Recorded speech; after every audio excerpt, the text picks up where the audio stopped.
Hey everybody, this is Billy at ContentConnex, man. Today I'm gonna blow your mind. That's right. Today is the marketing revolution. I'm gonna tell you something today that media companies don't want you to know, that radio doesn't want you to know, that TV doesn't want you to know, even YouTube doesn't want you to know. But at the end of the day, hopefully you can learn from it and we can create stuff that will be engaging to people, man. Are you ready for this? Here we go. I'm gonna say it. It's bold. Nobody wants to hear it. Here it is. Come here. I gotta tell you. Nobody likes ads. What? That's right, man. Well, hang on. I know what you're saying. You're yelling at me right now, telling me there's exceptions to the rule, but okay, let me be more specific. Nobody likes disruptive advertising. That's right. That's right. Nobody likes disruptive advertising. That's something that TV doesn't want you to know. They don't have an answer. They've got a 30-second spot on TV. How can they create anything on that that's not an ad, right? Okay, now I know what you're saying right now. Wait a minute here. I like the Super Bowl ads.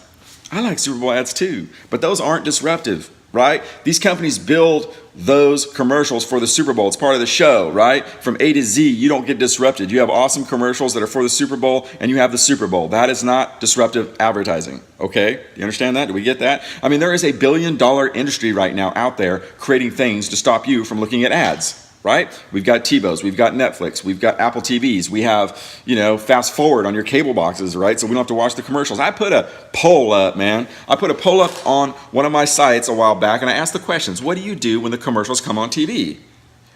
Every person said they either go on their phone, go to the bathroom, do something with the kids, or zone out. Not one person said they sit there and engage with the commercials, right? But TV stations will have you believe that those are great things and they're reaching a lot of people. Well, yeah, you can reach a lot of people, but if nobody's watching, who cares, right? When you come to YouTube, you watch your favorite video, right? And that first 5 seconds, you're disrupted from what you've come to do. What are you doing?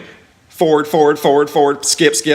You can't, that is the slowest 5 seconds of your life, man, right? For a lot of people are on Facebook. If you go to Facebook, right, and you click on a link and it takes you off Facebook, what are you doing? Back, because you've been disrupted. You've come here to do Facebook, not being taken off of Facebook, right? So that is one thing that companies don't want you to know if you're a business, and that is that disruptive advertising is out. People don't like it. It leaves a bad memory, if anything, in people's head. There are a few times it might work, but for the most part, nobody likes being disruptive, right? So now that we know that, now that we understand that, what are we going to do about it? And that's coming up in my next segment. If you understand this, if you know that if you don't like to be disruptive from what you like doing, man, if you rock out to the voice and all of a sudden that stops with 1.5% financing and all, and that makes you upset or you don't like that, hang on. Because I have some answers that might clear the air so we can actually move forward and quit going back to how they did things in 1985, man, because this is not 1985. I can tell you that. Trust me, I know. Anyway, this is Billy at ContentConnex. Hang on. It's going to get crazy in here.